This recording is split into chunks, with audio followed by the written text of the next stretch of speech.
నమస్కారం అండి. Gall stones, పిత్తాశయంలో రాళ్ళు. దీన్ని పిత్తాస్మరి అని చెప్పే పేరుతో ఆయుర్వేదంలో పిలుస్తారు. సిద్ధ వైద్యంలో సిరు నీరగకాలు అన్న పేరుతో పిలుస్తారు. గాల్ స్టోన్స్, పసతిత్తులో రాళ్ళు, ఇలాంటి రకరకాల పేర్లు దీనికి ఉన్నాయి. ఈ గాల్ బ్లాడర్లో తయారయ్యేటువంటి రాళ్ళు కాలేయం కింద ఉన్న చిన్న కోసమే ఈ గాల్ బ్లాడర్. లివర్ తయారు చేసేటువంటి బైల్ జ్యూస్ ఈ గాల్ బ్లాడర్ నిల్వ చేసుకొని కొవ్వు పదార్థాలను కరిగించడంలో ఈ జ్యూస్ను చిన్న పేగుల్లోకి కొద్దిగా విడుదల చేయటం అనేది జరుగుతుంది. ఈ బైల్ జ్యూస్లో నీరు, కొలెస్ట్రాల్, బిలిరూబిన్, బైల్ సాల్ట్స్ ఇవి ఉంటాయి. ఇవి ఆహారంలో ఉన్న కొవ్వును విభజించి జీర్ణింపచేస్తాయి.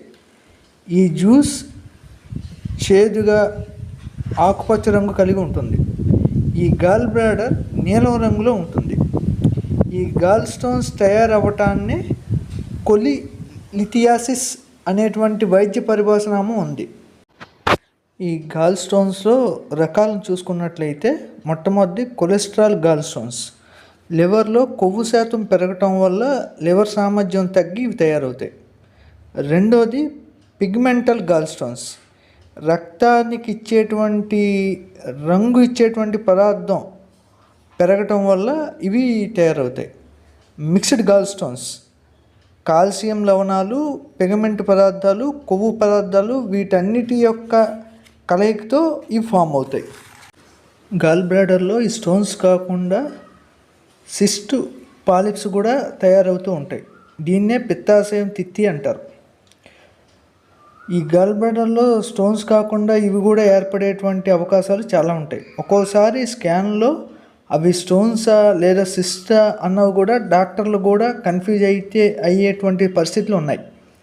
సాధారణంగా మనిషి కదలికలను బట్టి స్టోన్స్లో చిన్నపాటి కదలికలు ఉంటాయి, కానీ ఈ సిస్ట్లు లేదా పాలిప్స్ మాత్రం ఈ గాల్ బ్లాడర్ తాలూకా అంచుకి అంటుకొని అలాగే ఉండిపోతాయి. ఇవి కదలవు. గాల్ స్టోన్స్కి కారణాలు కనుక మనం తెలుసుకున్నట్లయితే వేగంగా బరువు తగ్గటం, ఐబిఎస్, పేగుల్లో ఏమైనా పారాసైట్స్ ఉండటం, వంశపారంపర్యంగా కూడా ఈ సమస్య వచ్చేటువంటి అవకాశం ఉంది. జన్యువుల కారణంగా అంటే డిఎన్ఏ పరంగా కూడా ఈ సమస్య వచ్చే అవకాశం ఉంది. పేగులకు సంబంధించినటువంటి కొన్ని రకాల వ్యాధులు, బైల్ నుండి బైల్ సాల్ట్స్ అధికంగా తయారవటం వల్ల కూడా స్టోన్స్ ఫామ్ అవుతాయి. బైల్ జ్యూస్లో నీరు శాతం తగ్గటం వల్ల కూడా మిగిలిన పదార్థాలు ఘనీభవించి స్టోన్స్ ఫామ్లో తయారవుతాయి. బైల్ జ్యూస్లో కొలెస్ట్రాల్ శాతం పెరగటం వల్ల కూడా స్టోన్స్ ఫామ్ అవుతాయి. గాల్ బ్లాడర్ ఇన్నర్ లేయర్లో వాపు ఉంటే స్టోన్స్ ఫామ్ అవుతాయి. అదేవిధంగా కరోనరీ ఆర్టరీ డిసీజ్, గుండెకి సంబంధించినటువంటి ఈ సమస్య ఉన్నప్పుడు కూడా గాల్ స్టోన్స్ ఫామ్ అయ్యే అవకాశం ఉంది. అధికంగా బరువు కలిగిన వ్యక్తుల్లో అంటే ఒబిసిటీ కలిగిన వాళ్ళకు కూడా ఈ గాల్ స్టోన్స్ ఏర్పడే అవకాశం ఉంది. గాల్ బ్లాడర్కు ఏవైనా బ్యాక్టీరియల్ ఇన్ఫెక్షన్ వచ్చినా సరే ఈ గాల్ స్టోన్స్ ఏర్పడే అవకాశం ఉంది.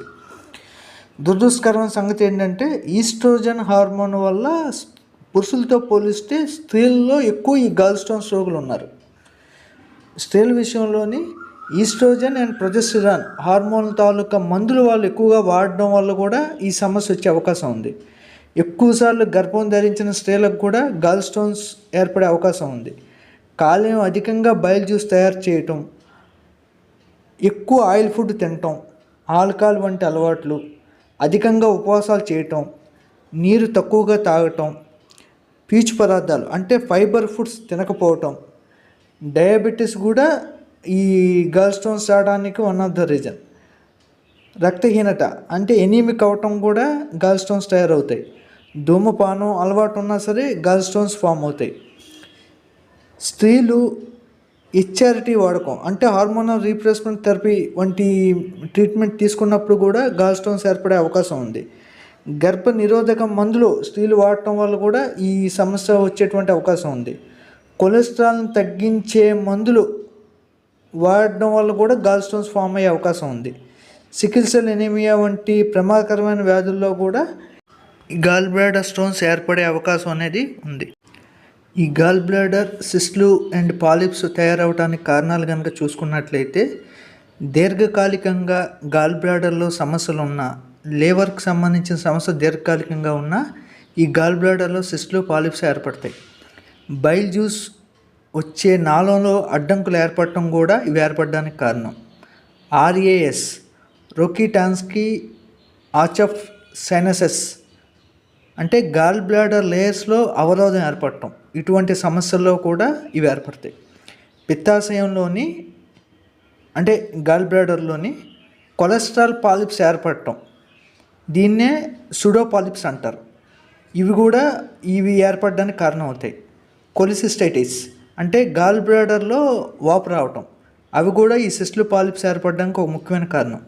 కొందరికి ఈ సమస్య పుట్టుకతో ఉండొచ్చు, జన్యు సంబంధ సమస్యలు అయ్యి ఉండొచ్చు, అంటే డిఎన్ఏ పరంగా కూడా రావచ్చు.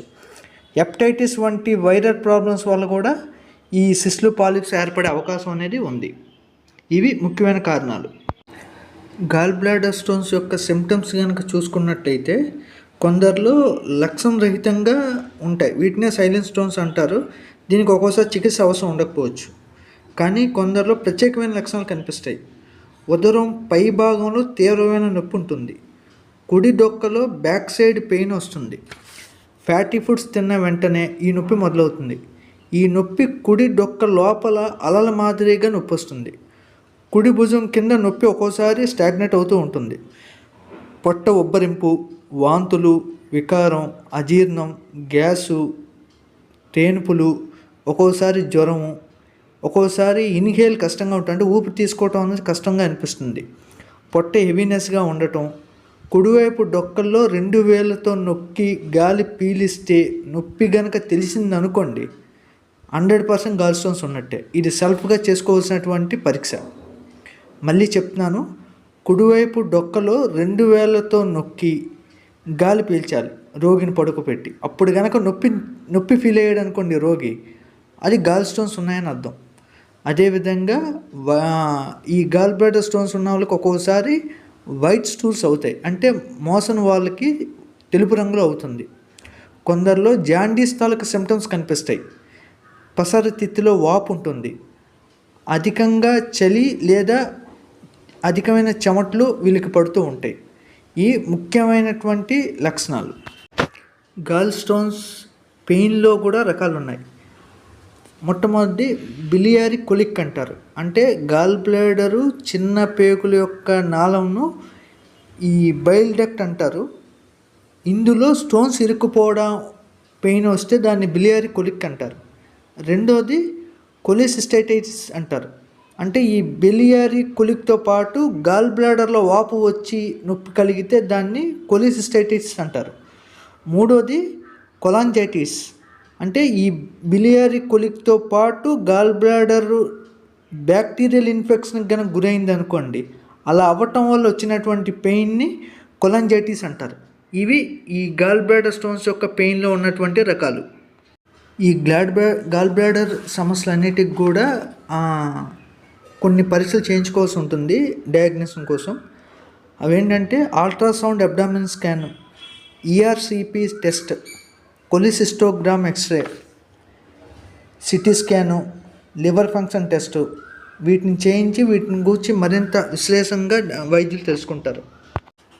గాల్ స్టోన్స్ కాంప్లికేషన్స్ కనుక చూసుకున్నట్లయితే వాస్తవానికి ఈ లివర్ నుండి బైల్ జ్యూస్ వెళ్ళటానికి ఉండేటువంటి డక్ట్, అంటే ఈ బైల్ జ్యూసు లివర్ రిలీజ్ చేసేది చిన్న పేగులకు వెళ్ళటానికి త్రూ గాల్ బ్లాడర్గా ఒక పైప్ లైన్ ఉంటుంది.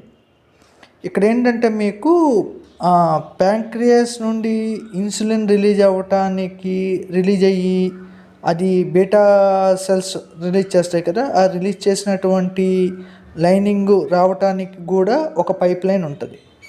ఈ 2 పైప్ లైన్లు కూడా మీకు ఇక్కడ చిన్నపేగుల దగ్గర కలుస్తాయి. ఒక్కొక్కసారి ఈ గాల్ బ్లాడర్ తాలూకా స్టోన్స్ సైజు ఉండటం వల్ల మనం ఆల్రెడీ చెప్పుకున్నాం, కొన్ని రకాల శారీరక కదలికల వల్ల మీకు స్టోన్స్ కదిలే అవకాశం ఉంది అని. ఈ సిస్ట్లు పాలిప్స్ అయితే కదలవు, కానీ ఈ స్టోన్స్ కదులుతాయి. ఒక్కోసారి కదిలినటువంటి స్టోన్స్ చిన్న సైజు అనుకోండి, ఇవి కదిలి మూవ్ అయ్యేటప్పుడు మీకు ఈ చిన్న పేగుల్లో కనుక వెళ్ళిపోయింది అనుకోండి స్టోను, ఆటోమేటిక్గా చిన్న పేగుల్లో ప్రయాణించి పెద్ద పేగులకు వచ్చి బయటకు వచ్చేస్తుంది. అది ప్రాబ్లం కాదు, అది సేఫ్ పేషెంట్కి. కానీ దురదృష్టవశాత్తు ఈ మూవ్ అయినటువంటి ఈ స్టోను పొరపాటున ఈ ప్యాంక్రియాస్ నుండి వచ్చేటువంటి నాళాన్ని గనక లోకి ఎంటర్ అయిపోయి అక్కడ గనక స్ట్రక్ అయిపోయింది అనుకోండి, అప్పుడు ప్యాంక్రియాటైటిస్ వచ్చేటువంటి అవకాశం ఉంటుంది. ఇన్సులిన్ శరీరానికి అందక రోగికి కావాల్సినటువంటి శక్తి అందక రోగి నీరసించి పడిపోయే అవకాశం ఉంటుంది. అది హెవీ కాంప్లికేటెడ్ ఇష్యూ. ఇమ్మీడియట్గా ఇలాంటప్పుడు మాత్రం ఇమ్మీడియట్గా సర్జరీ చేయాల్సినటువంటి పరిస్థితి అనేది ఉంటుంది. ఇది గాల్ స్టోన్స్కి సంబంధించినటువంటి మేజర్ కాంప్లికేషన్. ఇకపోతే సిస్ట్లకు వచ్చినట్లయితే, గాల్ బ్లాడర్ సిస్ట్లకు వచ్చినట్లయితే ఇది పుట్టుకతో వచ్చేటువంటి అవకాశం చాలా ఎక్కువ. ఇవి ద్రవంతో నిండిన సంచుల మాదిరిగా ఉంటాయి కాబట్టి ప్రాణ ప్రమాదాన్ని కలిగించేటువంటి అవకాశం అన్నది ఈ సిస్ట్లకు ఉంది. ఇకపోతే ఈ పాలిప్స్కి వచ్చేసరికి కొలెస్ట్రాల్ బేస్పై వచ్చేటువంటి పెరుగుదల కలిగినటువంటి పాలిప్స్ 90% ప్రమాదం అన్నది కాదు. కాకపోతే ఇక్కడ కొన్ని విషయాలు చూసుకోవాలి. ఈ గాల్ బ్లాడర్లోని సిస్ట్ అని కన్ఫామ్ అయినప్పుడు 80% కేసెస్లో పెయిన్ అనేది ఉండదు. కాకపోతే ఎప్పటికప్పుడు అంటే ప్రతి 3 నుండి 4 నెలలకు ఒకసారి స్కాన్ చేసుకొని ఈ సిస్టు పాలిప్స్ తాలూకా సైజ్ ఎంత ఉందన్నో చూసుకోవాలి. పెయిన్లెస్గా ఉన్నప్పుడు, పెయిన్ఫుల్గా ఉండేటప్పుడు మనం తగినటువంటి చికిత్స తీసుకోవాలి. లేదు అంటే దానికి మనం చేయాల్సినటువంటి సర్జరీ చేయించుకోవాల్సి ఉంటుంది. అలా కాకుండా పెయిన్లెస్గా ఉండేటప్పుడు మనం దాన్ని రిమూవ్ చేసుకోవాల్సిన అవసరం అన్నది లేదు, కానీ మందులు కూడా వాడాల్సిన అవసరం లేదు. కానీ ఈ సిస్ట్లు పాలిప్స్ తాలూకా పెరుగుదల ఎంతవరకు ఉన్నాయన్నది మాత్రం మనం చూసుకోవాల్సి ఉంటుంది. ఇది ప్రతి 3-4 నెలలకు ఒకసారి మనం చెక్ చేయించుకోవాలి. గ్రోత్ లేదనుకోండి, పాలిప్స్లో కానీ సిస్ట్లో కానీ గ్రోత్ లేదనుకోండి పర్లేదు. ఒకవేళ గనక గ్రోత్ గనక ఉంటే మాత్రం ఆలస్యం చేయకుండా ఈ గాల్ బ్లాడర్ని మనం రిమూవ్ చేసుకోవటం అనేది మంచిది. ఎందుకు అంటే ఈ సిస్ట్లు పాలిప్స్ తాలూకా గ్రోత్లో 15 నుండి 20% రోగుల్లో ఈ సిస్ట్లు క్యాన్సర్గా మారేటువంటి అవకాశం ఉంది. మనం దాన్ని ముందుగానే రిమూవ్ చేసుకోవటం వల్ల ఈ క్యాన్సర్ వచ్చే అవకాశం అనేది ఉండదు. సో ఈ మేజర్ కాంప్లికేషన్ అనేది మాత్రం మనం చూసుకోవాలి. ఈ గాల్ బ్లాడర్ సమస్యలన్నిటికి కూడా తగిన జాగ్రత్తలు లేదా డైట్ అండ్ లైఫ్ స్టైల్ మనం చూసుకున్నట్లయితే, ఫుడ్ పీకల మొయ్యే తినకూడదు. అంటే ఫుడ్ కాస్త తగ్గించి తినటం అన్నది చాలా సేఫ్. అదేవిధంగా వెజిటేబుల్ జ్యూసెస్ తీసుకోవచ్చు. Coffee, ice cream, sugar items, cool డ్రింకులు ఇవి పూర్తిగా ఆపేయాలి. విశ్రాంతి తీసుకోవాలి, నీరు తగినంత తీసుకోవాలి. అదేవిధంగా నెయ్యి, మేగడలు, కొవ్వు పదార్థాలు, రెడ్ మీట్ అంటే బీఫు, మటను ఇవి తినకూడదు. At the same time red rice కూడా తీసుకోకపోవటం అన్నది మంచిది. ఈ సమస్యల్లోని సిట్రస్ ఫ్రూట్స్ కొంచెం తగ్గించి తీసుకోవటం మంచిది. బ్లాక్ రైసు దీంట్లో బ్రహ్మాండంగా తినొచ్చు. వేరుశనగ నూనె ఇందులో తీసుకోకూడదు. Olive oil, virgin coconut oil, original sunflower oil, original rice brand oil తీసుకోవచ్చు. మీకు original sunflower oil, original rice brand oil అన్న విషయాన్ని నేను ఒరిజినల్ అన్న పదం వాడాను అంటే అర్థం చేసుకోండి, మార్కెట్లో ఉన్న ప్యాకెట్స్ ఒరిజినల్ కాదు. మీకు నిజంగా ఒరిజినల్ కనుక దొరికితే మాత్రం మీరు వాడుకోవచ్చు. లేదు అంటే ఆలివ్ ఆయిల్, కోకోనట్ ఆయిల్ వాడుకోండి. ఈ ఆయిల్ కూడా మీరు కాస్త తగ్గించి వాడడం చాలా ఇంపార్టెంట్. మిల్లెట్స్ బ్రహ్మాండంగా తినొచ్చు, ఆకుకూరలు అన్నీ బ్రహ్మాండంగా తినొచ్చు. ఆల్కహాలు, స్మోకింగు జీవితంలో మర్చిపోవాలి. మైదా, వేపుడు కూరలు వదిలేస్తే మంచిది. ఎత్తుకు తగ్గ బరువు మెయింటైన్ చేయడం చాలా కీలకం. ఒకేసారి బరువు తగ్గిపోయినా బరువు పెరుగుతూ ఉన్న ఈ సమస్య కలిగించేటువంటి అవకాశం ఎక్కువ. అదేవిధంగా ప్రతిరోజు కనీసం వ్యాయామం అన్నది చేయాలి. పండ్లు, కాయగూరలు, గింజ ధాన్యాలు శుభ్రంగా తీసుకోవచ్చు. సి విటమిన్ ఫ్రూట్స్ బాగా తీసుకోవచ్చు. అదేవిధంగా సోయా బాగా తినొచ్చు, ఫ్రూట్స్ అన్నీ తినొచ్చు, చక్కగా మజ్జిగ తాగొచ్చు. సో ఇవి వీటికి సంబంధించినటువంటి ఓవరాల్ జాగ్రత్తలు, diet and life style. Surgery need అన్న విషయానికి వచ్చేసరికి ఏంటంటే మీకు జనరల్గా అల్లోపతిలోని సర్జరీ సెక్షన్ అనేది చాలా పీక్ అడ్వాన్స్ ట్రీట్మెంట్ మోడ్. ఇక్కడ గాల్ బ్లాడర్లో స్టోన్స్ ఉన్నా, సిస్ట్లు ఉన్నా, పాలిప్స్ ఉన్నా జనరల్గా పెయిన్లెస్గా ఉండి పెద్దగా ఇష్యూ లేకపోతే వైద్యుడు కనుక పేషెంట్గా పర్సనల్గా తెలిసినోడైతే అవాయిడ్ చేస్తాడేమో, కానీ mostly preferable surgery for removing the gall bladder. చాలామంది పేషెంట్లు కామన్గా అడిగేటువంటి ప్రశ్న ఏంటంటే, కిడ్నీలో స్టోన్స్ ఉండేటప్పుడు స్టోన్స్ మాత్రమే రిమూవ్ చేస్తున్నారు కదండి, కిడ్నీ రిమూవ్ చేయట్లేదు కదా, గాల్ బ్లాడర్లో స్టోన్స్ ఉండేటప్పుడు మాత్రం స్టోన్స్ రిమూవ్ చేయకుండా లేదా సిస్ట్లు, పాలిప్స్ రిమూవ్ చేయకుండా టోటల్గా గాల్ బ్లాడర్ అనేటువంటి ఆర్గాన్ని ఎందుకు రిమూవ్ చేస్తున్నారండి, మాకు ఓన్లీ ఆ స్టోన్సే పోవాలండి అని చాలామంది పేషెంట్లు వాళ్ళకున్న జ్ఞాన పరిధిలోని తెలివిగా వైద్యులను అడుగుతూ ఉంటారు. ఇక్కడ గుర్తుపెట్టుకోవాల్సిన విషయం ఏంటంటే, కేవలం గాల్ బ్లాడర్లో ఉన్నటువంటి స్టోన్స్ లేదా సిస్ట్లు, పాలిప్స్ మాత్రమే పోవటానికి ప్రాపర్ ట్రీట్మెంట్ అన్నది లేదు వాస్తవాన్ని చెప్పాలంటే. అందుకేంటంటే గాల్ బ్లాడర్ని రిమూవ్ చేస్తారు. ఈ స్టోన్స్ సంగతి ఎలా ఉన్నా ఈ సిస్ట్లు, పాలిప్స్ ఒక్కోసారి క్యాన్సర్ అయ్యే అవకాశం ఉంది కాబట్టి టోటల్గా ముందు జాగ్రత్తగా గాల్ బ్లాడర్ని రిమూవ్ చేస్తారు. కాకపోతే ఇక్కడ గాల్ బ్లాడర్ని రిమూవ్ చేయటం వల్ల వచ్చే ఒకే ఒక సేఫ్టీ ప్రికాషన్ ఏంటంటే, మీకు ఫర్దర్గా వచ్చేటువంటి ప్రాబ్లమ్స్ ఏవి కూడా రావంటే మళ్ళీ స్టోన్స్ ఏర్పడడం కానీ, లేదా స్టోన్స్ ఉండిపోయి మల్టిపుల్ స్టోన్స్ ఉండి, చాలామందికి మల్టిపుల్ స్టోన్స్ వస్తాయి. సింగిల్ స్టోన్ అనేది దాదాపుగా చాలా తక్కువ కేసెస్లో ఉంటుంది. ఈ ఏదో ఒక స్టోన్ మళ్ళీ పెరగటం, ఇటు అటు తిరగటం, ఎక్కడో ఆబ్స్టికల్ కలిగించడం, ఇలాంటి ఇబ్బందులు లేకుండా, సిస్ట్లు, పాలిప్స్ అయితే ఫ్యూచర్లో ఈ క్యాన్సర్ కేసులు అవ్వకుండా ఉండడానికి ఈ తలనొప్పులు ఏమి లేకుండా ముందుగానే రిమూవ్ చేస్తారు. కాకపోతే దీనివల్ల ఒక చిన్న నష్టం కూడా ఉంది. ఎవరికైతే గాల్ బ్లాడర్ కనుక రిమూవ్ చేస్తారో వాళ్ళకి జనరల్గా ఎస్టిటీ ఎక్కువ అయ్యేటువంటి అవకాశం అనేది ఉంది. కారణం ఏంటంటే, మీకు మనకి లివర్ రిలీజ్ చేసేటువంటి బైల్ జ్యూస్ని గాల్ బ్లాడర్ తనలో ఉంచుకొని అవసరాన్ని బట్టి కొద్దిగా పేగులోకి రిలీజ్ చేస్తూ ఉంటుంది, జీర్ణానికి కావాల్సినటువంటి క్వాంటిటీలోని. ఇప్పుడు అది ఆ నిల్వ చేసేటువంటి డ్యామ్ను మనం తీసాం కదా, ఆ తీసేయటం వల్ల ప్రాబ్లం ఏమవుద్దంటే కంటిన్యూగా ఆ లివర్ నుండి రిలీజ్ అయ్యేటువంటి బయలు జ్యూస్ కంటిన్యూ పేగుల్లోకి ఎంటర్ అయిపోద్ది. అది తగ్గ ఫుడ్ కనుక లేకపోతే అవి ఎసిడిటీ కలిగించేటువంటి అవకాశం ఉంది. సో హై ఎసిడిటీ అన్నది ఏర్పడే అవకాశం ఉంది. కాబట్టి ఎసిడిటీ పెంచేటువంటి స్పైసీ ఫుడ్డు, ఫాస్ట్ ఫుడ్డు ఇలాంటివన్నీ కూడా జీవితాంతం వీళ్ళు అవాయిడ్ చేసుకోవాలి, లేకపోతే కొంచెం సఫర్ అవుతారు. ఓకే, ఇది ఒకవేళ కనుక కాంప్లికేషన్ గట్టిగా కనుక ఉన్నట్లయితే, అంటే ప్రమాదకరంగా ఉన్నట్టుగా కనుక అనిపించినట్లయితే సేఫ్ జోన్కి మనం సర్జరీ చేయించుకోవటం మంచిది. లేదు మేము కేవలం వీటి లోపల ఉన్నటువంటి సమస్యకు మాత్రమే ట్రీట్మెంట్ చేయించుకోవాలి అనుకుంటే భారతీయ వైద్య విధానంలో వీటికి కొన్ని పరిష్కార మార్గాలు ఉన్నాయి, వాటిని కాస్త చూద్దాం. భారతీయ వైద్య విధానంలోని దీనికి చక్కని చికిత్స ప్రక్రియలు ఉన్నాయి. లేఖన ఔషధాలు అంటే లేఖన చికిత్సలు, విరేచన కర్మలు, స్నేహస్వేద కర్మలతో వీటికి చక్కగా చికిత్స అనేది చేయటం అనేది జరుగుతూ ఉంది.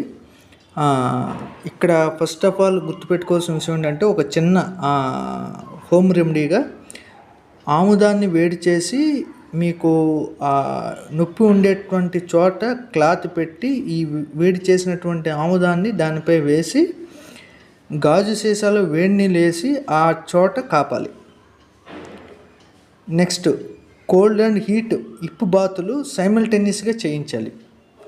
ఇది కాస్త ఇమ్మీడియట్గా మీకు పెయిన్ రిలీఫ్ రావడానికి ఉండేటువంటి హోమ్ రెమెడీస్. ఇకపోతే రోగి యొక్క నాడిని బట్టి, దేహ ప్రకృతిని బట్టి, కాంప్లికేషన్స్ బట్టి భారతీయ వైద్య విధానంలో దీనికి చక్కని చికిత్సలు ఉన్నాయి.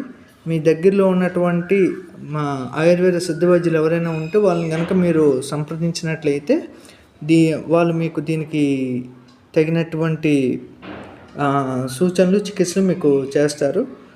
ఈ చికిత్సలు కనుక సరిపోకపోయినా, కాంప్లికేషన్ పెరుగుతూ వస్తున్నా సరే ఇమ్మీడియట్గా గాల్ బ్లాడర్ని మాత్రం రిమూవ్ చేసుకోవటం మాత్రమే పరిష్కారం. ఫైనల్గా అదే. Okay, thank you. నమస్కారం.